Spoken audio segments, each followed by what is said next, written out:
What is up, everybody? I'm Danny Austin, Ryan Pike here with me. We're doing the Afterburner. I don't know if we're the dream team, we're the something team, we're the team tonight. I know that, the Afterburner, they do some hard-hitting analysis and all of that, but I just got to start saying, what a game. That was fun. We're having fun here, right? Well, I mean, I almost feel bad for Boom and the boys because all due respect to the local hockey heroes, the boys got to do post games for a lot of just not great hockey games, and then we get served up this 5-course meal of a hockey game. I mean, that was a fun game to watch. Well, it's crazy. Like I was saying to Jack, our producer, right before we got on, there were moments in that game where it absolutely felt like the Flames were playing horribly and deserved to lose. And then by the end, I was like, I kind of feel like they deserve to win this one. Like, I have no idea what to make out of the performance beyond that. Like, both the Flames and the Leafs are imperfect teams on some level. But the way that their imperfections match up is just really fun to watch, I guess. Like, does that make sense? Yeah. And I mean, we almost got to see a very good performance from beloved Calgarian William Nylander. He almost got a hat trick in overtime. We saw a very entertaining, really all three periods. Overtime is great. The 3 regulation periods were very good. If you were someone that, I imagine probably somewhere in Viking, Alberta, someone was kicking in their TV because this was not a game where defense was something that was highly valued. This was basically 20 guys out for a skate playing some shinny, and it was fantastic. Like, you got to see creativity from both teams. You got to see, like, the Flames, all 4 lines scored goals. I mean, and then you got to see some really weird but good weird goaltending from both ends. I mean, it's hard to really poke holes in this kind of a product because hot damn, that was just fun to watch. Oh, as an entertainment product, this is unbeatable. Like, this is exactly what you want. Like, this was good old fashioned 80s hockey. I loved it. I will say that, like, if this is how the Flames played every game, it would be a disaster. I mean, it's not in any way what you want. Don't go down 4-1, not to be Captain Obvious here. But, there was a lot not to like from a team development and building perspective. It's just, as a hockey fan, I loved it. And look, man, William Nylander is no joke. Like, he's I think he had 21 points in 20 games against the Flames going into this game. Picks up 3 tonight. I think he's at 24 and 21 now. That's best player on the ice. He was fun to watch. But then, like, what I love about the Flames is this is a team that last year, I mean, how many times they just could not overcome a third period deficit, all that. I don't think it's great that they're falling behind in games every game, but I like the resilience that they're showing. I like that they're getting back into it. And a point in Toronto is not bad. This was the hardest game on this 3-game Eastern Canadian road trip. They've got Ottawa, who, again, it's second night of a back-to-back, so we'll see what the performance gives us. You and I will be doing the Afterburner again tomorrow. We may be more negative. And Montreal, those are more winnable games. This was definitely the toughest game on the schedule, and you got a point out of it. I think you have to be happy with this if you're a Flames fan. Yeah, and I'll say this. I mean, I'm not a professional athlete. I'm far from it. So I can't speak to performing in big pressure situations. It's just not something I had to do in my everyday life. I think the Flames in Edmonton at the Heritage Classic, I think the magnitude of the moment got to them. I think the spotlight got to them, and they got out to a very bad start.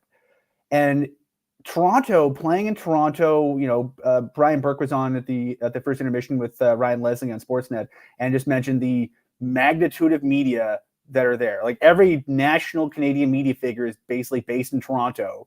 And so the Flames were under the spotlight today and yesterday. And I felt they handled it much better than they did against Edmonton. They didn't have a great start, but I think they righted the ship much more quickly than they did against Edmonton. And I thought overall, I mean, against Edmonton, they built their game, but by the time they got their legs under them, they were down by so many goals they couldn't really do anything. But tonight, they managed to stay with it, and they managed to overcome the mistakes that they were making. And if you're a Flames fan, there's some positive signs here. It's not all positives. They got down 4-1. You can't really say it's rainbows and sunshine, but if they're going to rag on them for getting down 4-1, as we should, you got to give them credit for rallying back, right? For sure. So I want to get into a couple of those positives. I mean, we'll mention the negatives as well, but I also do just want to, because, you know, it's our show. We're having fun here. We've got the clip lined up. What was your reaction? I just laughed out loud when I saw Backlund and Giordano yelling at each other at the end of the second period. Like, it was, we've got the clip here. Let's roll it. Really love it. Former captain, current captain. Gio's livid. I don't know why, but I just absolutely love to see it. Yeah, just nice. Well, if you're a Flames fan, just seeing all our old friends back together. Just remember, Danny, I'm not sure if you were on the beat back then, but during when Jerome McGinley was with the LA Kings in one of his final games in Calgary, Jerome McGinley nearly fought Mark Giordano to the point where they were both just dropped the gloves, and the I've never seen heat on linesmen in my life. Like there was 19,000 people plus everyone on both benches that wanted to see those guys go. So I know fisticuffs aren't really Backlund's thing. Maybe he was just sharing some choice words in Swedish with him. Maybe I assume he taught Mark some Swedish during his time together. But yeah, it would have been nice to see those guys go at it a bit. So it's a Flames tradition, is what you're telling me, is that former captains just decide to mix it up a little bit when they're playing their former team.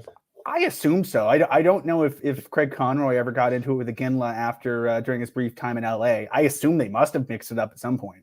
Fair enough. You mentioned the positives. I'm a big believer that we've seen this team turn a corner, particularly that Dallas game. You mentioned that, look, that Heritage Classic game, you know, that performance they were all disappointed in. Like, Rasmus Andersson came back after that game, right? I mean, is it him, or what do you think it is? Is it in part, like, you talk to a lot of the guys and they'll tell you it just took us a while to get the systems down. And, you know, Zadorov, I had a conversation with this, and he said, yeah, it took me 10 games to, like, really figure it out. So I do think that's part of it. But, you know, they were also missing their number one defenseman for a bunch of games. Like, what do you think? It's probably not just one thing is the real answer, but what are a couple of things that have stood out to you over the last little bit? I really like the balance in their lines now. I mean, you know, their fourth line had, you know, Dylan Dubé and Adam Ruzicka on it, which, you know, when you're missing some guys, it's tough. Especially, I mean, I think I'm still trying to get a handle on what Dylan Dubé is and can be on a consistent level. And to be honest, I think Dylan Dubé still is. But when Dubé doesn't have to do too much, he's really effective. I think when you have someone, you know, look at that goal that the fourth line scored. We'll get into this later on, but I thought that was some very good ice hockey because you had guys with speed, guys with size, and guys that can muck around, and they just got into the zone and cycled it. And I think in all three zones, I think they're getting a better handle on how they need to play. But I also do think, to a certain extent, having some youth in the lineup has given them a bit of a kick in the butt. And I also think getting some youth in the lineup has forced them to sort of simplify a bit, because when you're playing with guys that you played with for 90 games, 100 games, maybe you try to get too finessey, maybe you try to get too fancy. Whereas if it's your first day and I want to make sure I don't completely, you know, hang you out to dry or make you look horrible, I'm just going to make simple passes on your stick and just try to build the game that way. And I think when the Flames play simple, like I honestly think the Flames are a much better road team than they are a home team, because I think when they have the advantage of being at home and having last change, I think they can get a bit too fancy. But when they're playing on the road, like tonight's game, they just played, when they started building that momentum, they just started putting pucks deep, putting pucks on tape-to-tape passes, and just out skating and out hustling and out battling them. And it worked. They I think 5-on-5, they outscored them 4-2. You take away the shorthanded goal and a kind of a bad penalty to be taken 3 minutes into a game. That's, you know, that's a pretty nice road game to put your hat on, right? Yeah, I mean, I think that the Flames would love to play teams that trotted out Ryan Reeves every day. I mean, they took advantage of some pretty I don't want to say useless. That's too mean, but they took advantage of some players who are really struggling with in the Leafs lineup right now. And I think we definitely saw that, because Julian McKenzie just tweeted it, because he's just talked to Nazem Kadri. Kadri is very clear that he believes it was a goal where he took a penalty instead in the first period. I think we clearly saw it. Like, the ref made a mistake. I'm not going to beat up on the ref too bad. Refs made mistakes. They lost track of the puck, blew the whistle. But if you are one of the Flames, you're also probably feeling like you deserve to win that game in regulation, because that goal should have counted, right? Yeah, I'd say they both got breaks both ways. I think I still have no idea how the hell Dan Vladar kept that puck out of the net late in the. I believe Greg Millen had an all-time great line where on the replay he described it as he looked like an octopus trying to put up a beach chair, and yeah, he was sort of being the inflatable tube man in net. He lost his stick. Both goalies I think had an adventure, good, bad, and otherwise in net. But I think that if you're the Flames, you're both kind of happy with how it turned out because you went into a tough building against a team that is probably a bit more talented than you are offensively, and you got a point out of it. But you're also probably looking at it going, oh man, you probably could have gotten 2 points in regulation. You probably could have gotten 2 points in any situation if you just tidied up a little bit. And I think that I'm taking it from the context that they just lost 6 games in a row.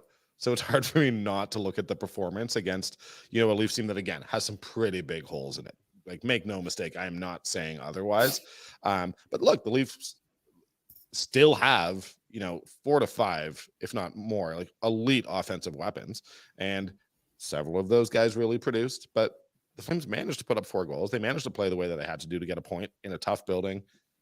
First day of a road trip. I think that this is entirely a positive, and I felt that way. I felt like the Dallas loss was a positive, and then obviously 2 wins. I just, a lot of the negativity that we had, that maybe not we had, but that was sort of circulating around this team. We're seeing Nazem Kadri come together. We're seeing Mackenzie Weegar has 7 points. He didn't have 7 points until mid-December last season. He's taken. We're seeing Mackenzie Weegar from after the All-Star break. Mackenzie Weegar, he's been quietly very good. And I'll go you one further, Danny. I mentioned the Heritage Classic. I thought when the Flames, by about midway through the second period, or maybe the entire third period of the Heritage Classic, I thought the Flames started figuring out their game. And maybe it's because it was out of reach. They could just do their thing and cycle and just sort of roll their lines and cycle their puck and just sort of do their thing. And they sort of find their legs there. I thought that the Dallas game was a big step. I thought they've points in 3 in a row now, including in a couple tough buildings. So, I mean, I think credit where credit's due. As bad as they were at points during that 6-game losing streak, I think dating back to perhaps the, again, midway through the Heritage Classic, I think you're looking at 4 to 4.5 pretty decent hockey games from them in a row. And, you're heading to Ottawa, you're heading to Montreal, and then you come back home for that Thursday game against a very good Vancouver team. This, they have the potential to potentially have some momentum when they come back home to the Saddle Dome to play Vancouver. And, if I know if we pulled the clock back a bit and went back to game 5 or 6 of the losing streak and went, you know what, they're going to figure this out next week. Just you watch. I think we'd all laugh at ourselves because that sounds like a crazy thing to say. But I think they really have started to smooth out a lot of the rough spots. I mean, there's still, at times more turnovers than a bakery. And I don't love either. I don't love either side. We're going to get into the turnovers, pal. We're going to get into the turnovers. I promise. Yeah, I don't like either side of their special teams right now. I think that needs some work. But 5-on-5, when they just keep things simple and roll their lines and get all the people on the team involved and engaged in the game, they're kind of a tough team to beat if they're on their game. Do you think Huberdeau should be on the power play right now, given the way he's playing? I mean, he's second unit now. I thought he was better this game. I noticed he made a very nice stick. You noticed him. Overtime. I did not. He broke up a play in overtime with a stick. That was kind of nice. $10.5 million. There you go. Yeah, I mean, he went from not playing all the third period to being on the ice in the third period in overtime. So you got to baby steps. Rome wasn't built in a day. No. Rome also probably didn't cost $10.5 million a year, but. Yes, and I feel bad I don't want to bully Jonathan Huberdeau. I did not today. I to be honest, I was hoping after the benching that we were going to see a real response from him and really him, motivated to go out there and, play with these superstars on the Leafs and make a little bit of his mark. And I don't think we saw that. And I don't know that he's capable of it right now. Unfortunately, I don't think we've seen any real indication that he is about to turn that corner. But I certainly would have liked to see a little bit more. He got an assist, credit to him. But if I look at the turnaround that, 2 weeks ago, the whole world was ready to pack Nazem Kadri's bags and drive him to Regina and have him play for the Pats or something. And now we're seeing Kadri, is producing on a game after game basis. And again, I think he scored there. I think that was straight up. I don't think there's much controversy. I think that goal in the first period, the whistle never should have blown.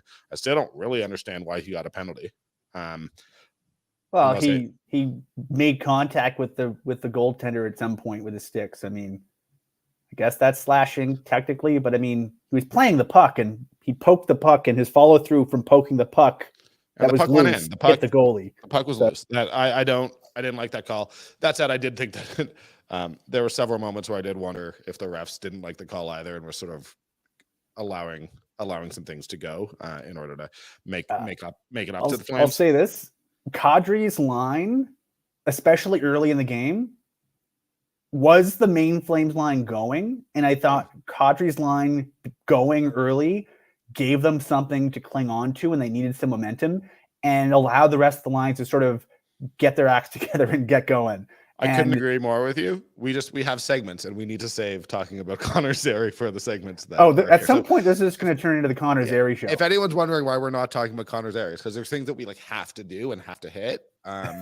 I'm not all that professional podcaster, so we just have to get there. So we're holding off on Connor Zary talk, but I think let's start, and this gives us a way to actually go into Zary. Let's talk about the Betway highlight of the night. Highlight of the night is presented by Betway. Get the Betway app on your phone. Bet the responsible way with Betway. We had a little bit of trouble picking a highlight of the night because none of the goals were necessarily traditional highlights, or just going with the Zary goal. Like the way Kadri held the puck up, found Zary. Zary was a little bit, it wasn't a perfect pass for him to get the shot off, but I love the way he went in that, got his own rebound, put it in. And that really was, at that point, nothing was going the Flames' way. So I do think that was a little bit of a turning point in the game, just in that it gave them a lifeline. Pike, it's up to you. I agree. It's, we saw that on a couple of the goals. If you look at the 4 goals they scored, all 5-on-5, you have Zary getting his own rebound. You had Zadorov chasing down his own rebound after it went off. His initial shot went off Mangiapane's skates and looked like it was going, way wide. You had a very nice play with a tip. And then you had, Martin Pospisil and Michael Backlund parking themselves in front of the blue paint and, going to work. Though none of them were goals that you go, oh man, this is going to be, highlight of the night on every sports channel tomorrow. But they're also the exact type of goals the Flames need to be scoring.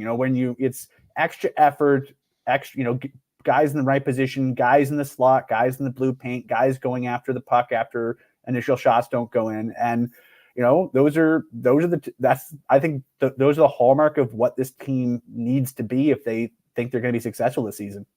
Yeah. And it's so funny because I think that with Daryl Sutter getting fired in the spring, we heard this emphasis on it's going to be about creativity. It's going to be guys are going to be able to hold on to the puck and do this and do that. And at the end of the day, you still have to score the grimy ones in this game. And I don't think Huska has actually gotten away from that. He probably allows you a little bit more leeway with holding the puck as you go into the other team's zone and doing those things. If mistakes happen, you're not automatically benched. I do think that is a difference, but it's actually not all that different. Most of their goals, you got to get to the net. That's not all that different. And this is, the Flames aren't going to outskill the Toronto Maple Leafs. That's not going to be, they're not going to outskill. They're not going to outspeed. They don't have an Austin Matthews. I'd argue that they don't have a Nylander. They don't have a Marner. They don't have a Tavares. Tavares. Yeah, I'd argue that probably the 4 most skilled players, offensively on the ice tonight were all Toronto Maple Leafs. What did they do? They did exactly what Zary did and just followed through on their plays, followed through on their tracks, went to the net, and I think that's how the Flames are going to compete with these higher end offensively skilled teams this season. It's what they have to do. Yeah, and that's the Flames playing style is managing the puck, getting the puck back, being a hard team on the forecheck, being a hard team to get the puck away from when you have the puck.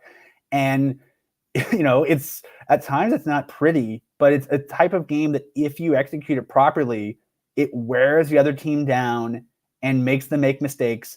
And I imagine it's probably a very challenging style of game to play because it involves a lot of attention to detail and a lot of coordination and a lot of hard work. I think it's a tough way to play.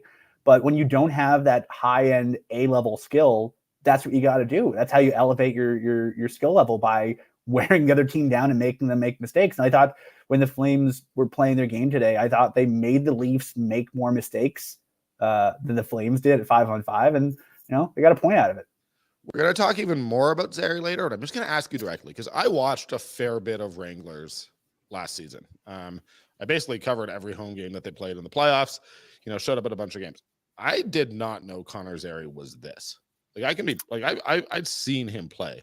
This is something like that. I feel like he's elevated his game on the biggest stage. He was fourth line, I believe, for the Wranglers in the playoffs last year. He was not expected to be in this, and he's point a game guy right now. It's unbelievable. Yeah, I mean, part of that is the Wranglers, when you have the wing depth that they had last year, and heck, when you have the center depth they had for the Wranglers in the playoffs last year, you basically go, well, you can't stack up every line, even out the lines out and then roll some lines. But I thought with Zary, he's very good at sort of matching his skill level to the level of the guys he's with. And when you have someone who's as talented, as derisive as Nazem Kadri can be at times for various reasons, I think he's still a hell of a hockey player. And he's the type of guy where he kind of knows situationally what needs to be done. And I think, Zary's situational awareness on the broadcast, Greg Millen brought it up a few times. He had a lot of praise for how well Zary's playing and his awareness. Zary's the type of guy that I think he's really built his game. But I agree with you. If you told me when Connor Zary got called up, Ryan, this guy's going to have 4 points in 4 games, and not only that, he'll be one of, if not the best Flame in most of the games he played, I'd say, really? Okay. I mean, maybe, but I'd be skeptical. But he's been full marks. He's done exactly what has been asked of him. And I think now the question is this the real Connor Zary? Can he keep this up? Because he's gone through spurts in the AHL dating back to his first sojourn in the AHL during the COVID season. He can be very, very, very, very good. But he tends to be, his game's a little bit uneven at times. And so he had 6 strong games in the AHL. Now he's had 4 strong games in the NHL. But is this his level? Well, you have to accept that he's a young player and that there are going to be ups and downs. And I mean, the thing that I'm really going to be curious about is I do think that we have seen since he was installed, I think Nazem Kadri, he got off to a slow start and then he had sort of a 6 or 7 game slump mid-season the way he did at the beginning of this year. I think there would have been a lot less attention paid to it. I think that it was the fact that there were sort of zeros across the board that was so easy to jump on. I don't think he was playing particularly well, but I mean, the NHL hasn't updated its stats. So I believe him, Mangiapane, and Lindholm are now tied for the league or the team lead in points. He's been on a streak here. And, if he's your team leader in points and we think he's garbage, then you really think this team's garbage. The guy's playing really well. And I do think that he is benefiting from, I think Sharon Govich is getting better by the game. Man, that shootout winner by Sharon Govich. I'm not saying Sharon Govich was out there. I was seeing him do amazing things on every shift, but it was nice to see him just sort of pick the pocket there. You are right. I just updated the stats. Natural Stat Trick does live updates. NHL for some reason doesn't, which is weird. 3-way tie for the scoring lead with 8 points between Mangiapane, Kadri, and Lindholm. Yeah. And who's right after them with a point behind them? Jonathan Huberdeau. That's funny. I'm not ready to unpack that live right now. We'll have time to do this later. Yeah, that surprises me. We are back on the air tomorrow, so we'll talk about that. I think we should talk quickly about Crown Royal. The generous guy. Generosity lives in the small things. Crown Royal, crown everything. There's no one way to be generous. The endless ways and a crown for everyone. Crown Royal, crown everything. Generosity lives in the small things. It doesn't need money or an audience or even acknowledgement. It just needs a few good people. Crown Royal, crown everything. Generous guy. I think we're just going to use this as an opportunity to talk about Mike Vernon for a second. Look, Mike Vernon, he basically announced the starting lineup for the Flames today. I know we have that clip. Let's throw that clip before we start talking about him, because I know Ryan's got stuff to say. Got a special guest that's going to announce. Hey, boys. 11 years with the Flames, guys. Stanley Cup champion. He's being inducted to the Hall of Fame this weekend. Mike Vernon, guys. Thanks. Well, boys, Maple Leaf Gardens doesn't get any better than this. Hockey hotbed, right? So let's go bring our best. Tonight, center, Backlund. Right wing, Coleman. Left wing, Hospel. D, Tanev. Hannafin. In between the pipes, we got Vidar. Let's go.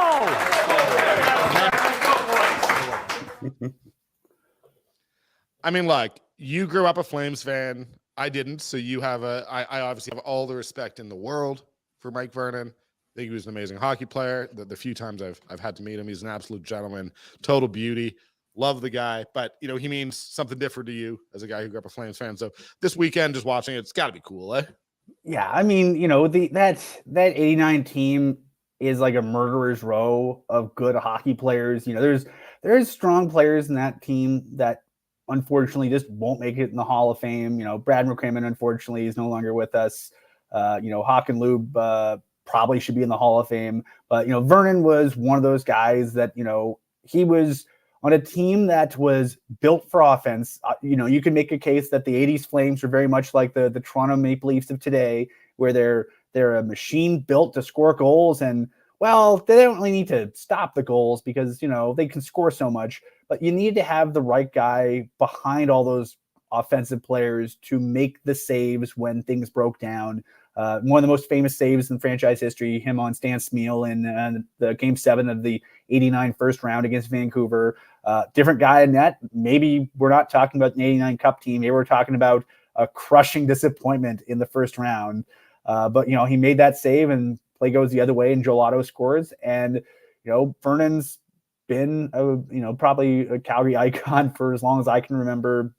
He was, the goalie of record for both Stanley Cup runs in 86 and 89. So it's really, like you said, it's very cool to sort of see him, a guy who's been so synonymous with the city and a guy who, was a class act even when, let's be honest, Calgary, we get on our goalie sometimes in the city. I think it's like that in a lot of markets. And when things weren't going well, especially when the team leaned out in the early 90s and they had a lot less to work with offensively and the Flames were losing a lot more close games, I think the spotlight went on Mike a little bit negatively. And then eventually, they turned the page, gave the net to Trevor Kidd, and, he went on to Detroit and had a lot of success in Detroit too. But, Vernon's always been a guy that had, didn't have a lot of bad things to say about the city of Calgary, the Flames organization. And, it's really, I think it's really cool to sort of see him honored this way. And especially he seems to be having a blast. We saw him if you saw the broadcast, he was one of the last guys in the handshake line being announced on Eric, what is it called now? Scotiabank Arena ice. And, the guys everyone else is sort of doing the slow handshake line, being like, hi, doing like handshakes and hugs individually. He's so amped up. He just blows past half the people in line, being like fist bumps and handshakes, really quick ones. And then Lanny McDonald's giving him grief about it afterwards, going, you just blew past everybody. So I think that's pretty much what the Mike Vernon experience was. He's, a little guy, grew up in the city, played for the Wranglers, drafted by the Flames, won a cup with the Flames, and he seems just so jacked to be honored in this way. And especially, in every clip he's in, even though he was a Conn Smythe winner in Detroit, he's wearing Flame stuff. So I think, if for the Flames franchise that, is still, I think, relatively young and still building its lore, so to speak, it's been pretty lean on team level success. And I think individual level success, I think, is kind of the thing that they've been building up. We, Iginla went in the Hall of Fame a couple years ago, Sergei Makarov a few years before that. I think it's probably pretty validating for the Flames organization seeing so many of these people who are so important to them and their success, get recognized like this.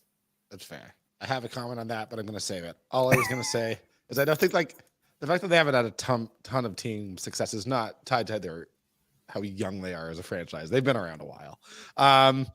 Let's go to break, guys. 50 years. Yeah, let's go to break. We'll be back in 2 minutes. I want to say a big thank you to one of our proud sponsors of Afterburner. In fact, our first sponsor of Afterburner, the original OG. It's Mandeep and our pals at BK Beaufort Liquor. They're located, you know where they are, right across from the Winsport facility on the Trans-Canada Highway.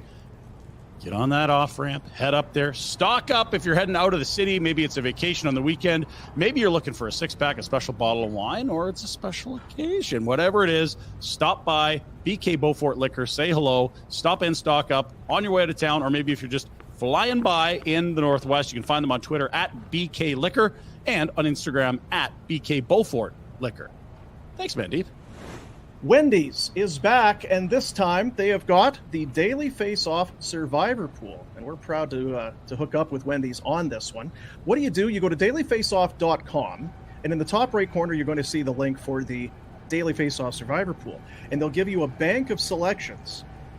Do you think this player is going to get a point? Is this team going to get a win? What's going to happen that night? And if you pick one and it comes through and you're successful, then you stay alive and you go back in the next day. And then you try and go for 3 in a row and then 4 in a row. And if you do well enough, you might be winning some great prizes from Wendy's, like the new barbecue bacon cheeseburger, freshly added to the lineup, applewood smoked bacon, crispy onions, the cheese melts over the fresh, never frozen Canadian beef. It's the Wendy's Daily Face-Off Survivor Pool. Dailyfaceoff.com. Go and check it out. It is going to run the entire hockey season. It's hockey season. Get ready to cheer on your favorite teams with us at the Stage Bar at the Grey Eagle Resort and Casino. Enjoy the game on one of their huge, large screens with friends, drinks, and delicious food. Let's go. Visit greyeagleresortandcasino.ca for more information. How about this information? Happy hour. Doesn't get much happier than this. 3 hours of happy hour. Let's make the most of the day and your afternoons with great drinks and food. Join us at the Stage Bar and Blaze Bar and Grill for the new happy hour. Every day, 2 till 5. Great food, specialty drinks, all starting at $5. Visit greyeagleresortandcasino.ca for more information. Okay. I'm going to ask you just directly. What did you think of Elias Lindholm's game? And I'm asking you this because for roughly, I would say, the first 50 minutes, I was like, man, what is going on with Elias Lindholm? But then I look, he led the team in shots. He was very dangerous in overtime, had the game on his stick, possibly should have won there. I ultimately thought that late in the game, he was very, very good while being remarkably quiet for the first 2/3 of the game. Yeah, I mean, he led, I believe he led all Flames forwards in time on ice. He ended up being, I think, 44% in the faceoff dot and 0 points. But, you know, he was even with 7 shots. I thought his game got better as the game went on. He was, he was kind of quiet early. I thought that entire line was kind of quiet. I thought we saw flashes of stuff, but things happened when they were on the ice, but they weren't necessarily the ones making it happen for much of the game.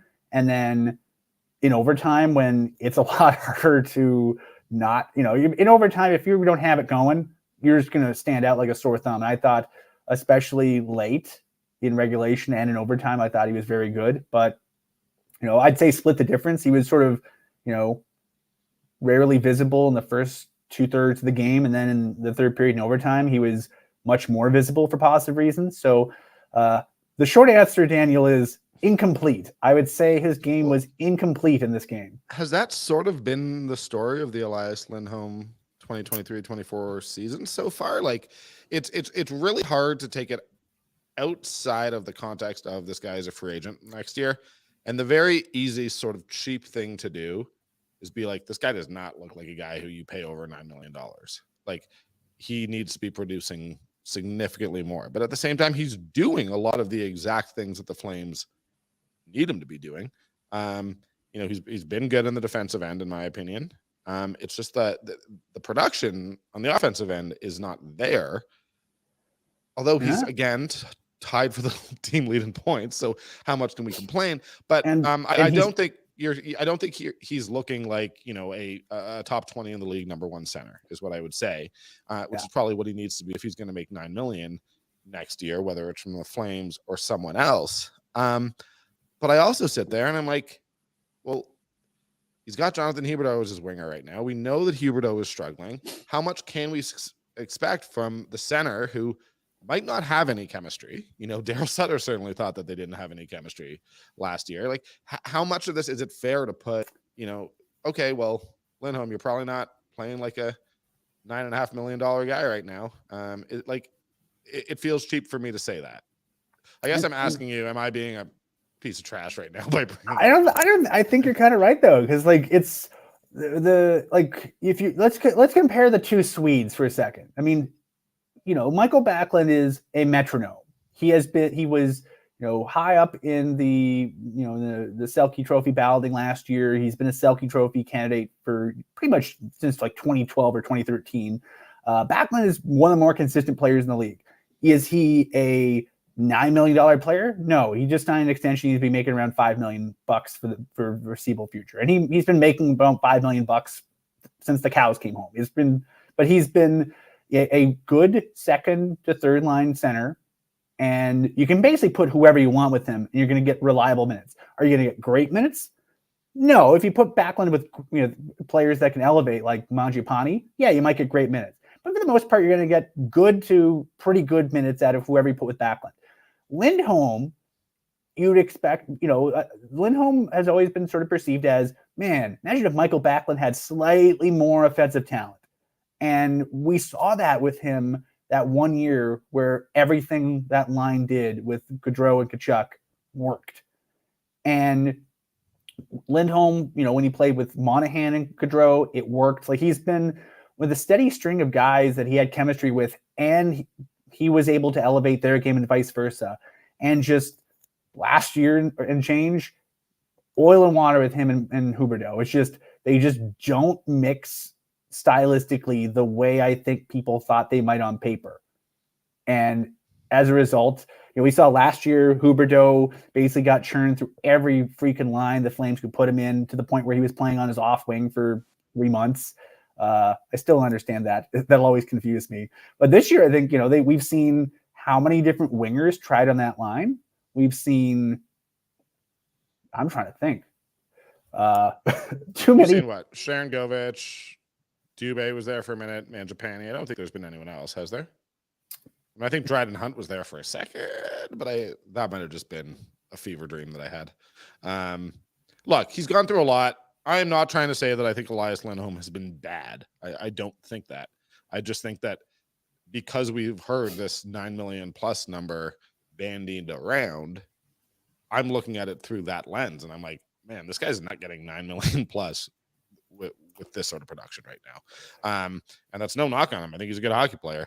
I think you'd be happy to have him for somewhere around 7. But I'm not sure. I'm not sure. The type of game that he played today, I think you would have wanted more out of him. Let us get to, let me talk about DoorDash for a second, because we're about to do our Hungry for More segment. With restaurants, groceries, pharmacies, bakeries, flower shops, and more, DoorDash really has everything you need. Ordering is easy. Just open the DoorDash app. That's it. Choose what you want, where you want. Your items will be left safely outside your door with our default contactless delivery setting. With Double Dash on DoorDash, you can order from multiple restaurants or stores in the same delivery without adding additional delivery fees, so everyone can get what they want and need. I didn't know that. That's very cool. Don't worry about cooking dinner or running to the store. Let it all come to you with DoorDash. For a limited time, our listeners here can get 25% off and 0 delivery fees on their first order of $15 or more when you download the DoorDash app and enter the code NATION25. That's 25% off, up to $10 value, and 0 delivery fees on your first order when you download the DoorDash app in the App Store and enter code NATION25. Don't forget, that is NATION25 for 25% off your first order with DoorDash. The offer is valid in Canada, subject to change, and terms apply. Dash that for the win. Let's talk about Hungry for More. This is a player who was good or bad, we want to see more of. I'm going to cheat. I'm going to say the young guys. Man, Pospisil, Zary, I'm ready. Give me Dustin Wolf tomorrow night in Ottawa. Let's let's see any of these Wranglers guys. I'm loving it. This has been a blast the last week and a half. After last year, and this is actually not a criticism of Sutter. This is just like me talking about my job, and then being like, oh man, like the same guys, the same vets, unable to dig themselves out of that hole, out of that rut, and just seeing these guys come up and the enthusiasm and the speed that they're playing with, as you said, the way they're going to the net, they really. My colleague at Post Media, Wes Gilbertson, wrote a story today about Zary's approach being like, I'm just pretending every game's my first game. I just love what they're bringing to this team. It's just such an injection of, not just talent, but of energy and like real energy, and they're producing. Like, I love Jacob Pelletier. I want to be clear. I can't wait to see Jacob Pelletier when he's back. Great kid. Think he's going to be a great player. He did not produce like this when he came up last year. We're seeing actual production from these guys. And that's the thing. It's not just, I wrote about this last weekend. I think what we're seeing is this must be, if you're Murray Edwards, you're probably watching what has happened over the last week and a half and saying, oh, maybe it doesn't have to be rebuild or go for it. Maybe you can just actually deal young guys and not get that much worse. Yeah. I think that this changes possibilities for the organization. If hypothetically you don't give $19-20 million to 2 or 3 players on your current roster and you go, let's see what else is out there, even with the cap going up, plenty of teams are going to be up against it anyway. So you have the opportunity to do some stuff. If you punt on some guys and you get some picks, you open up roster spots for kids that might be ready for them, and then you have cap space and assets to potentially upgrade your team. And you and I were talking about this before the show started.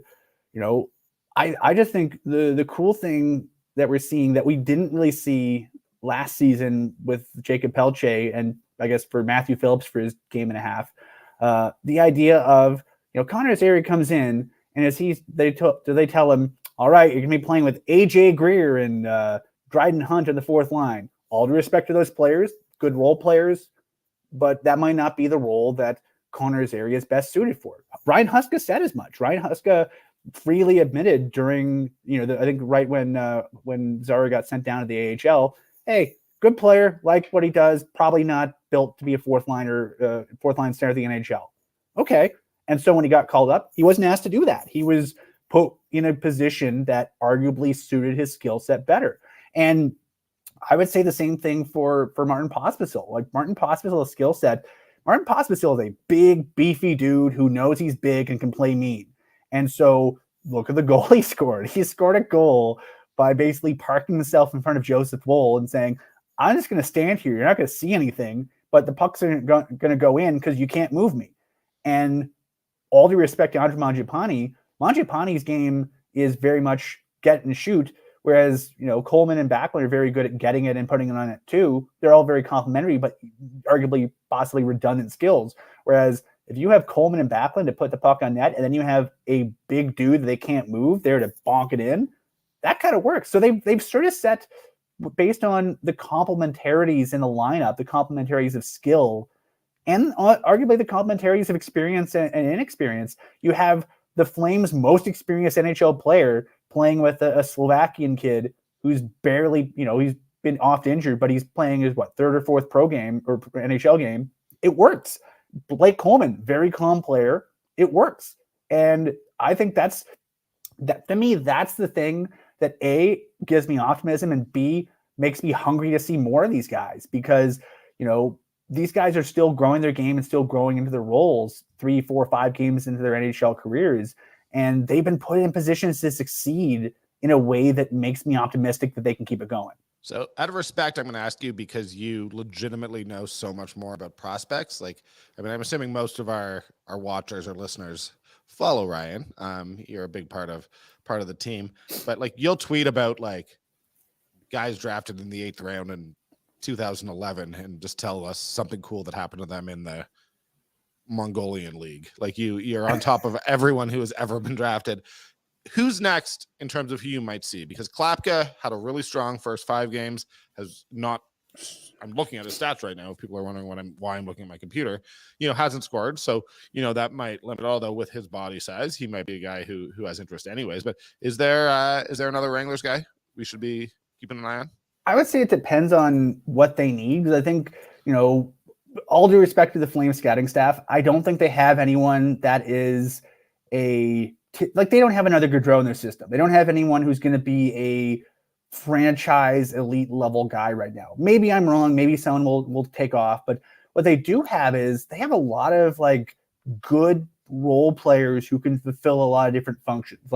We mentioned Pelche. I don't know if Pelche is ever going to be a top line guy in the NHL, but man, oh man, he can be a really good 200-foot player to the point where when eventually he does get healthy, I'm fascinated to see how he can fit in with Backlund and Coleman. That would be a line I want to see.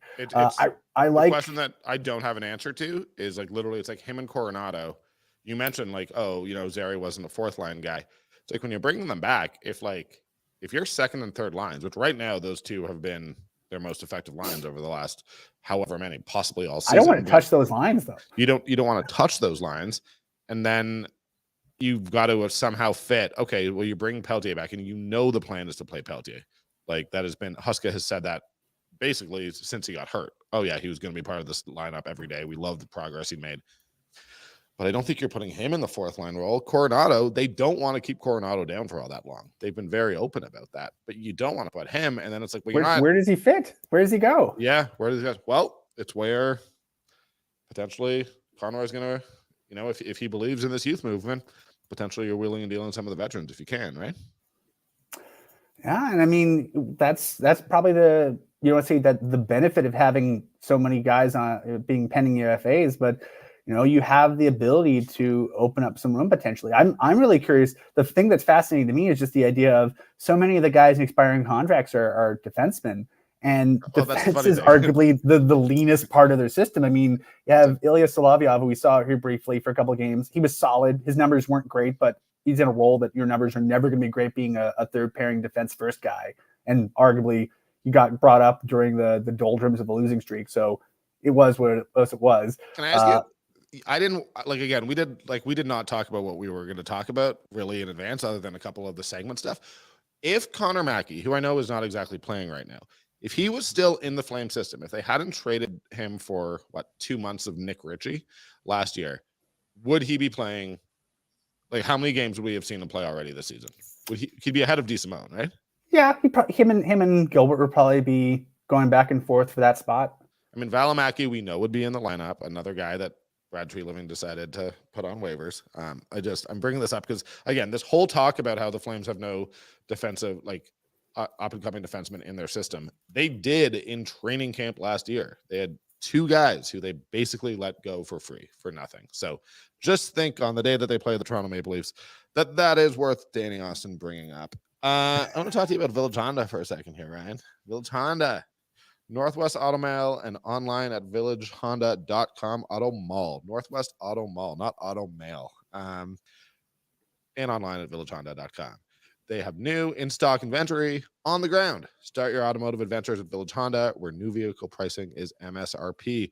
Village Honda has a huge selection of used vehicles, all makes, all models, all budgets, with over 70 units on site and access to over 400 more in their dealer group. Make Village Honda your one-stop automotive destination in Calgary. They are definitely worth the trip. Village Honda is located in the Northwest Auto Mall. Road ahead, man. We sort of know what's going on with the Flames right now. They've got Ottawa tomorrow night. Let's lead directly. You know what?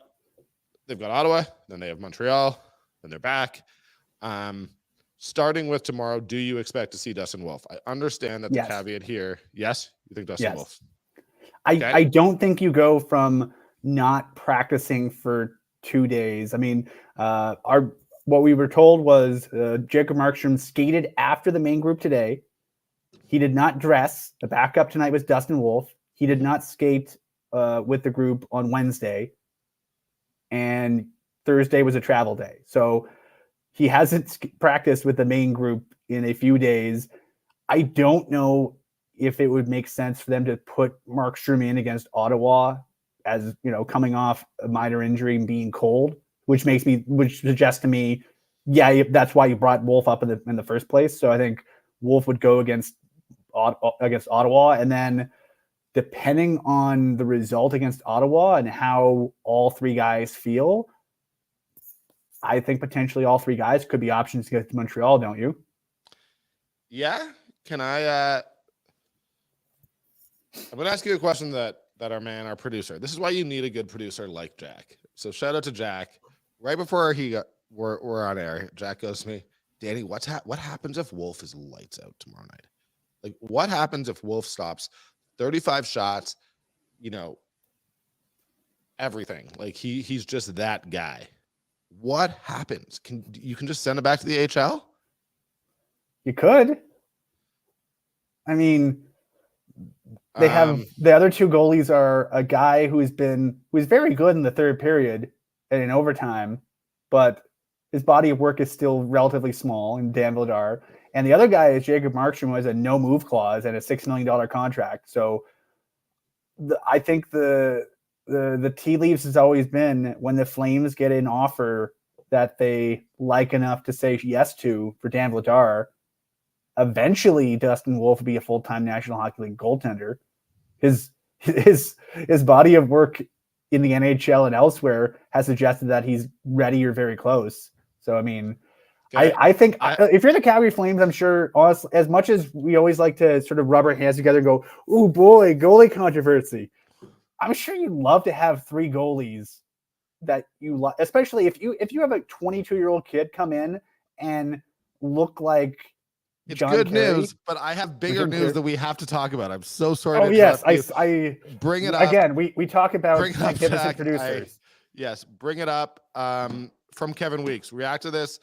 Breaking news: fresh off a goal and a big hit tonight against the Maple Leafs. I'm told that defensive Nikita Zadorov, through his agent, Gold Star Hockey Dan Milstein, has requested a trade from the NHL Flames, from the Calgary Flames. Zadorov requesting a trade. Look. You know what? I'll go to you first. I will say Zadorov is a UFA. I think he's a guy who potentially you are going to have to look. There's a lot of details that we're missing here. Is that saying that, he's not going to play unless you trade him? There's a ton of questions there. We had heard throughout the summer that Zadorov was a guy who they definitely wanted to or who wanted to stay in Calgary. So that is surprising. Pinder, just mentioned this guy's a UFA. So why are you throwing gas? It's not like they let him walk for nothing. Like, he's probably going to get traded if he doesn't want to sign. So this is a little bit strange that he so urgently wants to move. What's going on here, Ryan? Help me out here. I don't know. If you look at sort of what we've heard from the various insiders in various places, after we had that introductory press conference with Craig Conroy when he got hired, evidently the Flames' priority was the big three, figuring out what you're doing with Backlund, Lindholm, and Hanifin, which, based on Backlund's prominence on the team and the importance and age of the other two guys, makes sense. Those would be the guys of the three guys. Those are guys who are the youngest or most important in Backlund's case in terms of leadership, and that you want to, you got to figure those guys out before you figure out what money you had left over for Toffoli, Zadorov, Tanev, Shillington, probably Dubé too. So I get it. You and I get it because we're not in the room. We're not on the team, and being on the outside going, yeah, that makes sense. They want to figure it out. But if you're, if you're Nikita Zadorov, and I'd say probably to a certain extent, if you're Tyler Toffoli too, if you're those guys, you're really freaking good for the Flames last year, right? And so if you feel like you're coming off a very good season, like Toffoli was and Zadorov was, and you get told, hold on a second, buddy, we like you, but we don't know what kind of money we have for you. Let's back burner this until we figure out these other guys. I could kind of get having your cockles up a bit. Except all you have to do is tell them that you're not re-signing. Like, that's what I like. Going public with a trade request here, and I assume that this is the agent, is really odd because it suggests a level of urgency that simply doesn't have to be there. They're not going to let him walk. The urgency is the part that doesn't make sense to me. Like the whole idea. Why go public with it? All you have to do is go say to Conroy, "Hey man, I've decided that I'm not re-signing here," and Conroy in that situation has to let you walk, or has to trade you because he's not going to let you walk for nothing. So you're in this position where you're getting what you want one way or another. Why go public? It is very odd, isn't it? Well, yeah, and for me, it a little bit recontextualizes some of, when Zadorov talked about, they can't blame Sutter now. It's like, oh, that was a little bit of that's not a and the typical individual hockey player move. comments, and then kind of walking back the comments ever so subtly in subsequent media availabilities. Yeah, I do.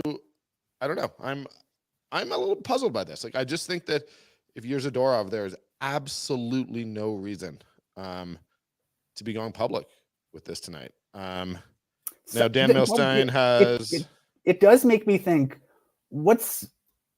There's information that we don't have. That's what I'm guaranteeing, because usually there's some kind of a situation or some kind of an incident or some kind of a something that causes things to happen. Because honestly, again, if you're Zadorov and you're thinking, I want to be in Calgary, you got to kind of wait to see what kind of money's left over. I get it. And maybe you get impatient, maybe you don't. But if you want to be with the team, you can just run out the clock, right? Because then, and you don't even have to. You're going to be traded at the deadline. That's my point. Conroy has said, I learned from the Gaudreau situation. I'm not letting guys just go for free. Like, he was going to be traded in February, as is, at the very latest.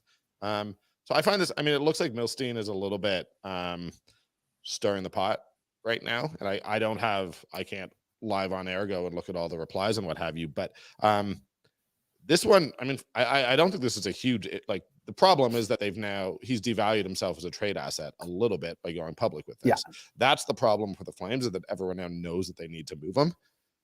But again, if he wasn't re-signed by the deadline, everyone knew they needed to deal him anyway. So I don't know how much like leverage that they lost here. I mean, I really like Zadorov as a player, and he's been third pairing lately, but he's playing a lot. He's used in specific situations. I mean, he doesn't work the power play, but they lean on him a lot for key situations at 5-on-5. I mean, I don't know. It's, again, I feel like there's information that we don't have that would make this make sense. Like, on his face, the only thing that can make sense to me is maybe you just lose patience with waiting to figure out what's happening with the other defensemen or the other guys they want to give money to. Because like, if I'm him, I would love to know where I'm playing for the next however many years. I'm sure Michael Backlund's sleeping a lot better, not having to think about this anymore. But Michael Backlund's also in a situation where Zadorov's a good, like, he doesn't have to worry about getting a deal. He's going to get one. You know what?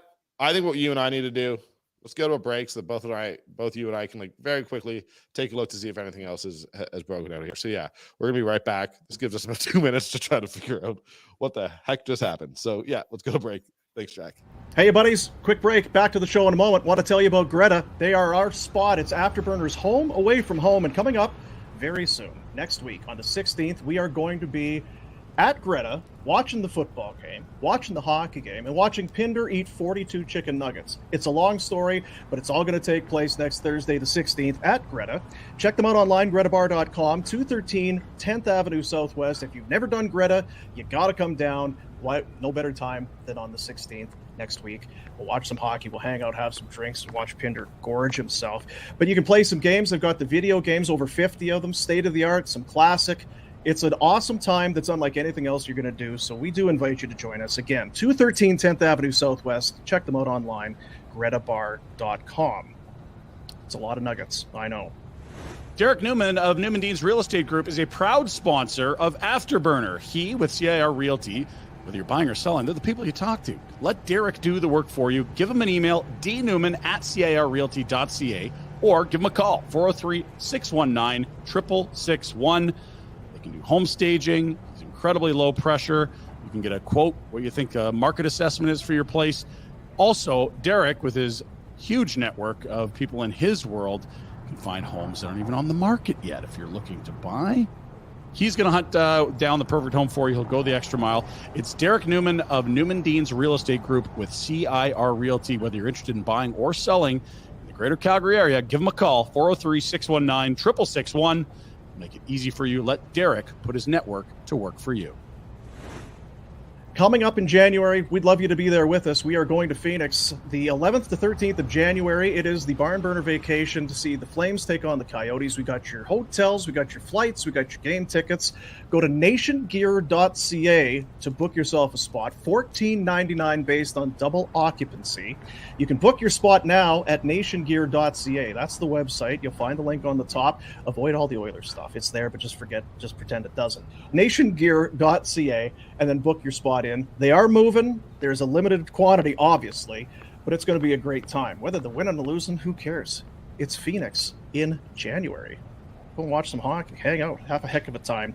nationgear.ca, once again, to book yourself in for that.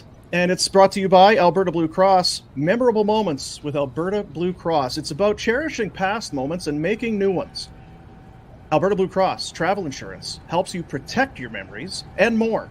Wherever travel takes you, visit ab.bluecross.ca/travel for more information. Alberta Blue Cross, celebrating life's memorable moments inspired by hockey. Let's get back to the show. All right, so we've got a couple minutes. Look, there's no point in us talking about anything other than Zadorov right now. We've seen Pierre LeBrun confirm. He says, let's see where this goes. Believe his camp, led by agent Dave Milstein, is hoping for a quick resolution.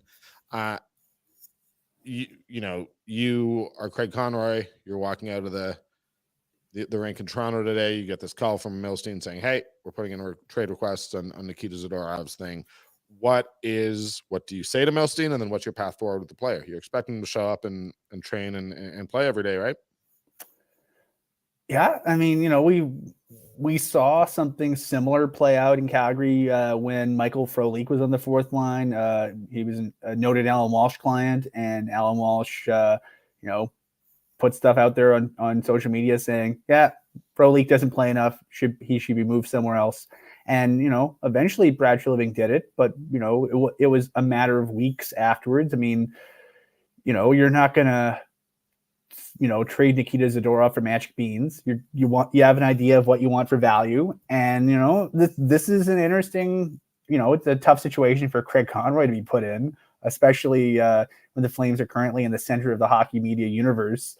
But I mean, I think Conroy did a pretty decent job with the Tyler Toffoli value. I mean, probably would have liked to get more than a third, but also it's you might not have gotten a first 2-round pick in the deepest draft in 20 years. So, I mean, I think all things considered, Yergor Sharangovich and Adar Suniev seem on paper like decent enough value for a guy who is walking in a year probably. And, we'll see what he does. But yeah, it's it's a tough situation because it's whether intent. I mean, if you're the GM, you probably don't want to be racing to make a deal. You're not really playing against the clock outside of a calendar that expires in early March with a trade deadline. But, this probably puts a bit more time pressure on it, right? From my perspective, it's great that Zadorov's team wants this to have a quick resolution. If I'm Craig Conroy, I'm saying, hey, man, we're not trading you a second before we get the deal that we want. Kick rocks if that's what you think. You had all summer to tell us that you for sure were not re-signing. You're doing this now, 4 weeks into the season, probably the most disruptive time. This is not time when teams are typically making trades as is. And right when the team starts looking like they have some traction, right? Exactly. Like for me, you made these comments, which, didn't seem like they went down particularly badly in the dressing room, but they were pretty unusual for a Flames team. I think Zadorov has been excellent this year.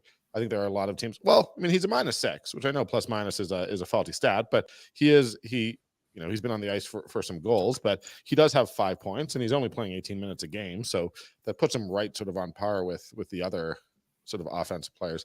That may be 5 points before tonight. But either way, for me, Nikita Zadorov, like you don't owe him giving him exactly what he wants. You don't owe him trading him to the specific market that he wants to go to. You don't owe him any of that. The fact is, like, what you own Nikita Zadorov is to, yeah. I mean, if he wants to get out of here, get him out of here because that was going to happen anyways. But I think you take your time. Yeah, and I don't disagree with you. He's by the letter of law, he's under contract with the Calgary Flames until midnight on June 30th, 2024. And so if you're the Flames, you have, I'll say this, the Flames have a very robust data department. They, sort of comb over various trades and comparables and whatnot. I guarantee you they have a price point that they are willing to settle for, and B, won't settle below. And so if you're thinking, we want to get this and nothing less than this for Nikita Zadorov, you continue on business as usual until someone calls you and gives you that, right? I would pretty much guarantee that there is going to be a lot of interest. I think that there would have been one way or another, but you've got a 6'6" defenseman who can skate, who has offensive upside. I mean, we saw him on the rush. It's not that like he does this every game, but we saw him create that first goal against Nashville this week. We saw him score today against the Leafs. Nikita Zadorov, he's only 28. He's a big guy. I don't think he's anywhere near the point where you'd expect him to decline. There will be interest. He's big. He plays big. He plays with a chip on his shoulder. And is he a defensive shutdown guy? Probably not. No. I don't think he's in engagement with Norris. Let's be totally clear that he's their number 5 defenseman. So yeah. He's a good 5 on a. I think in a right situation, he's an excellent 5. He's been a really good 5-6 for the Flames. And if you're a team that has drafted a lot of young forwards, you're trying to make that leap, and you feel like you need a little bit of, you have a little bit of offensive depth that you can deal for a defenseman who you might want to be your 3-4. I certainly think that, he has value there too for a young team that's in the beginning of their attempting to contend phase. I don't know. I suspect that there will be a ton of interest, but unless there is something going on behind the scenes, something personal, which, I do think I should probably acknowledge that, given that Zadorov did, speak out against the war in the Ukraine. There are tons of things that could be going on behind the scenes with him personally. So I want to acknowledge that. And if that's the case, the Flames may have a very different approach and want to do right by and hockey players are much like us people. So I always want to kind of give the human beings the benefit of the doubt and be like, okay, that's why I'm always like, okay, what's going on that we don't know? Because from a pure hockey standpoint, I'm a little bit perplexed. From a timing standpoint, I'm perplexed, but I'm also free to acknowledge that I in very few situations do I feel like I know what I need to know to fully judge them. And this is one of them. I feel like I know maybe 65% of the things I would want to know to really get a grip on the nuances of this. So the 35% I don't know, I'm like, could be a lot of things. It could be a lot of things. And I hate the timing here. So we're acknowledging that, there could be things we don't know, and there could be reasons and all of that. But just from a strictly, let's assume that this is just a professional hockey player wanting out of his current situation, I'd be pretty annoyed by this if I'm the Flames. Players certainly have the right to request trades, but as I said, if he said I'm not re-signing, they're trading him in the next 3 months anyways. That's the reality. If he just told them I'm not re-signing, the trade request sort of, especially going public, just sort of guarantees that they're going to receive worse offers than they would have. And it's like, you had all summer. You could just wait. You're choosing to do this in a very specific stretch of time. So assuming with that caveat that there could be something wrong, I'm going to be very curious to see. We're gonna go to break in just a second here. I'm going to let you finish the segment before we do, but I'm going to be curious. We're going to take a look at some of the sort of questions in the chat here, and I'm going to be curious to see what Flames fans are thinking and feeling about this. And we're operating in a situation to butt in where something like 2/3 of the league or half the league is in LTIR, so no one has any cap space. I think that's, to me, kind of a weird wrinkle, and that might be more than anything else. The league-wide cap crunch might be the thing that slows down this process more than anything else, because ain't no one got money to do anything but a money in, money out kind of deal right now. 11 p.m. Eastern on a Friday is an awfully weird moment for Kevin Weeks to be in the when you're the first half of a back-to-back and you're about to get on a plane to go to Ottawa for a game tomorrow. It's very weird. It's very weird. Okay, you know what? We're going to take a 1-minute break here. just real quickly, and then we're going to be back with your guys' questions before we wrap up. So, yeah, let's do that. Afterburner is sponsored by BetterHelp. Give online therapy a try at betterhelp.com/FlamesNation and get on your way to feeling your best self. I think it's great. I think we as men, we're starting to become a little bit more comfortable with being okay with being uncomfortable. It's okay to not be okay, to ask for help, to search out help and wonder why things are the way they are. And most importantly, try and get some answers. It can be an intimidating thing. It is a private thing, which is why BetterHelp is such a great option.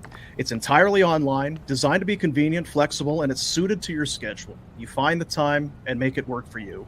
Fill out a brief questionnaire to get matched with a licensed therapist. You can switch therapists at any time, no additional charge, which is tremendous because it can be disheartening when you finally get to the point where you're going to ask for help and then the fit isn't quite right with your therapist. Therapy helps you to identify what the challenges are. You get into it and then start building some strategies, some coping skills to help you become the best version of yourself, to see those issues before they arise and try and steer clear.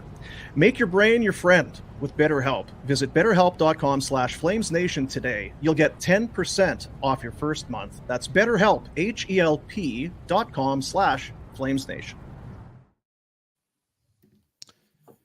All right. We're going to finish off with some questions here. This Zadorov thing just has me stunned. Did not see this one coming. Who comes out when Pelletier and Coronado are back? Well, Pelletier's what, January-ish? Yeah, but like, let's say, okay, you know what? Let's say hypothetically he comes back right now. Who you pulling out of the lineup? Oh man, that's tough. I don't want to touch the backline. I mean, maybe Pospisil comes out from one of them because I really like Pospisil. I love his size. I love what he brings, but I think Pelletier and Coronado both have a higher skill ceiling. Yeah, I think that we see a trade before. Is the reality. I don't know who. I'm not, but like I do look at, okay, well, the Dubés and the Mangiapanis, is there value out there? Can you move someone to get some young, like you're potentially 70 games away from some of your defensemen hitting UFA, so potentially you could work ahead on that a bit? Yeah. I don't know. I mean, I think it's tough. Like Walker Duehr didn't play today, right? Nope. There's no one. I love Walker Duehr, but he is a guy who I don't necessarily think has taken a big leap this year. So he would have been sort of the first. Maybe Greer. But like, I mean, that's the interesting thing is if it's Greer, you're probably moving. Like, as you said, I don't think you're putting Pelletier or Coronado on the fourth line. That's pointless. Yeah, like Pospisil could be the fourth line guy. I think he's sort of got that kind of. Yeah, so I think you're moving a guy down. Greer might come out. Not that I think Greer's played badly, but he's the most obvious candidate. I think, Sharangovich and Zary have looked really good with Kadri, and then that third line has been flying. But as you said, Pospisil can potentially play on a more fourth line role. So there's no easy answer. And to be honest, I don't think that's a bad thing because I think that it eases the pressure on a guy like Coronado a little bit and says, hey, man, if you need 2-3 months down there to really work on your game, get used to the professional level, you got it. And I don't think that's going to be such a bad thing. I think you're right. Yeah, let's get to the next question, please, Jack. Walker Duehr was key last season. All right, great. I'm glad that as you can tell, we can't see the questions beforehand. So I just talked about Walker Duehr. Barn burner favorite, Walker Duehr. I love Walker Duehr, and I love the barn burner. Walker Duehr was key last season. When will he take over again? Does he realize his impact last year? He set the pace on the fourth line without the puck even. Wake him up. I mean, I agree. I think he's regressed a little bit this season. I don't think that we've necessarily seen his speed. I don't think we've seen him flying around the way he was last year. And I think you do need to get that going. And how do you do it? I mean, I think you sat him. You let him know that his playing time has got to be earned. That is clearly one of the messages we're hearing from Brian Huska. But yeah, I do think Walker Duehr. I mean, I was really impressed with him in his first stint up in the NHL. And I agree that they need that back. Yeah, and I think the fact that you do have, especially guys on low cost contracts, once everybody gets healthy, the cap situation obviously changes. But once everybody gets healthy, potentially you have the ability to carry a couple extra forwards, and then you get some internal competition, both up and down the lineup and in and out of the lineup. And I think having, when you have someone as good as Walker Duehr sitting, he's not the best player in the world, but he's a really good role player. I think it sort of, if he hears footsteps either from within the same team, like if you're thinking, okay, I guarantee you these guys are smart. He can do the math and go, okay, I have how many weeks left until potentially Pelche's back, which could push somebody down into my spot, which could push, Pospisil into my spot. What's going to happen with that? I think you're creating a nice competitive environment where you can move guys in and out, and you're not going to have guys play below their potential for games at a time, but still get their spot because it's their spot. And I think having that kind of a meritocracy in your organization where guys are a little bit uncomfortable about losing their spot and are a little bit on their toes, I think that does some good things for you. Absolutely. Jack, let's hit me with the next question, please. Let's hear your thoughts on why Zadorov changed his tune from 2 days ago and now has requested a trade. Something toxic running through the Flames, and that's a fact. I don't necessarily know that that's a fact. How do we answer this question? I think Nikita Zadorov, as I said, I think he has every right to want to play elsewhere. I think that ultimately Chris Tanev is a guy who I spoke to in training camp and said, well, where's your contract situation at? And he was like, well, they obviously need to resolve the other contracts to figure out how much money they have. And he was fully comfortable with his place in the pecking order as a guy in his mid-30s and what have you. Brian was saying earlier, like Zadorov, if he doesn't view himself that way, it's possible that he felt a little bit of disrespect from the organization. Would appear, based on some of his agent's tweets or one of his agent's tweets, that there are some issues with playing time and he thinks he deserves more. I don't know that with Zadorov, it's necessarily a team culture thing. That's never been my impression. He was all in on team culture a year ago, and even after heading into the season, he seemed pretty. He was a setter guy. Yeah. How likely that he plays tomorrow in Ottawa? I think you have to play him. I don't think you can bench him. He's on the roster. Yeah, I don't think you have the depth. Look, a guy requesting a trade. I mean, guys can request trades all they want. They haven't been traded yet, so they're still part of the plan. Let's just get out in front of this here. Players request trades all the time. Typically, we don't hear about them. When the Flames traded Sven Baertschi at the trade deadline, I think it was 2015, he had requested a trade a few times. There's been a few instances of current players requesting trades, changing their minds, rescinding them. Like these kind of things typically go across a GM's desk, and we don't hear about it until the summer afterwards when a deal has or hasn't happened, or maybe something like this happens around the trade deadline. Like usually if there's any kind of inkling of things, there's a specific time pressure. Like, hey, you got to make sure you move my guy before the deadline. So I'm going to make sure it gets out there so that there's a bit of a time pressure on it. So typically this is the thing that's most confusing for us, at least speaking for myself, Daniel. The timing is weird because like there's no apparent external time pressure that would lead to this needing to happen now. There is always the possibility that Nikita Zadorov has some things going on in behind the scenes that we have no right to discuss or to do anything. What do I think you could get for Big Z? I don't think you're getting it first. A lot. You're going to get some decent stuff out of him, though. But what do you think you're getting? Well, you gave up a third to get him, so if you can get more than a third, I think you're at least from an ROI standpoint, you got a player, you got several years out of him, and then you flip him for more than what you paid for him. I mean, I think that the best you're getting in terms of a pick is a late second for a guy who is a free agent and has told the organization that he wants to be traded. All the leverage is, with the teams who are trying to buy. So I guess you have to hope for a bit of a bidding war. I'm not sure Nikita Zadorov is the guy who's going to get a bidding war. I think there will be lots of teams interested, but bidding war is a different thing. Yeah, there's some teams that have multiple seconds that would say, yeah, I got multiple seconds. We'll give you one of them for Zadorov.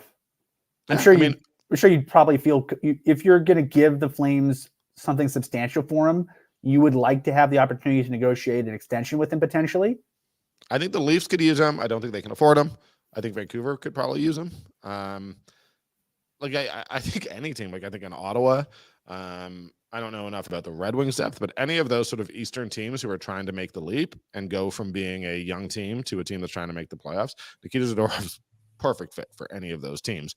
And they're sort of the teams that I'm talking about where they have they have more young assets and they know what to do with. So they might or if you have sort of some smallish finesse forwards that, if you have a Zadorov who potentially hypothetically would blow up Tyler Bertuzzi in the offensive zone, that you'd feel okay about having him on your side because it opens up some space for your guys potentially. If you're Craig Conroy, do you want a pick or a player at this point, given the lack of options to come in and play defense? Like the Wranglers do not have any real defensive prospects. Because then you're basically you're pushing Gilbert into the lineup and either Osterley or how did they let Valimaki walk for nothing? How did they let Valimaki walk for nothing? They need him so badly. It drives me nuts. I know why. I know that like Sutter wasn't going to play him, but just like looking back, the situation that they're in just looks worse and worse. I personally would I'd love a young player who can play 20 minutes a game. I don't think you're getting one. So I think I think you're looking at I don't know, here's the weird thing to me. So Kalen Addison just went from Minnesota to San Jose for a fifth. How much better as a trade asset is Zadorov than Kalen Addison? It's a very good question. I don't know. Yeah. They're completely different types of defensemen. I would suspect that, at this point in the season, everything, I would suspect that the return may wind up feeling a little bit underwhelming if you are a Flames fan here. I don't think that they're going to hit a grand slam on this one, particularly with the player going public about his trade request. I think that I think if you can get back a third for him given the circumstances that they're currently in, and granted, again, there's probably things we don't know about the situation and the timing. Are you mad about just cap space? Is cap space isn't enough? Hey, he's making what, 375? You take that if you boot him out for and just replace him with league minimum player, you're basically saving $3 million in cap space, and all of a sudden you're out of LTI and you got the breathing room. You can do some stuff. Yeah, I know. I don't know that we actually provided an answer to that question. Because again, we're reacting a little bit on the spot here. We appreciate there's a lot of you guys watching right now, and it's awesome. Jack, do we have anything else, or are we kind of wrapping here? That'll do it, boys. All right, man. Well, Jack, thank you for that. We are going to be back tomorrow. We're going to have a lot more to talk about this, and hopefully have slightly more intelligible answers about anything related to Nikita Zadorov, because we got blindsided a little bit with one there. But hopefully you guys enjoyed this. And Brian, man, this was fun. This was a good time. Yeah, every time you and I get to do a show and just hang around without a net, it's always nice. And I'll say this has been a very weird season so far, but part of the can't believe Zadorov requested a trade at the it's been what just happened? What a weird, and right after dramatic point gotten out of one of the tougher buildings in the league against a very good hockey club. I mean, what a weird season, man. What a weird season. Guys, thank you so much for watching. Ryan, thank you to Jack, man. We'll be back tomorrow post game for Flames Senators. Same bat time. Imagine we are going channel. to have a lot to talk about, but so I don't know. I actually don't know how I'm supposed to wrap this. Bye, guys. Thank you. Thanks for watching. Yeah. Thank you for watching. Please like, subscribe, comment, share, tell your friends. Peace.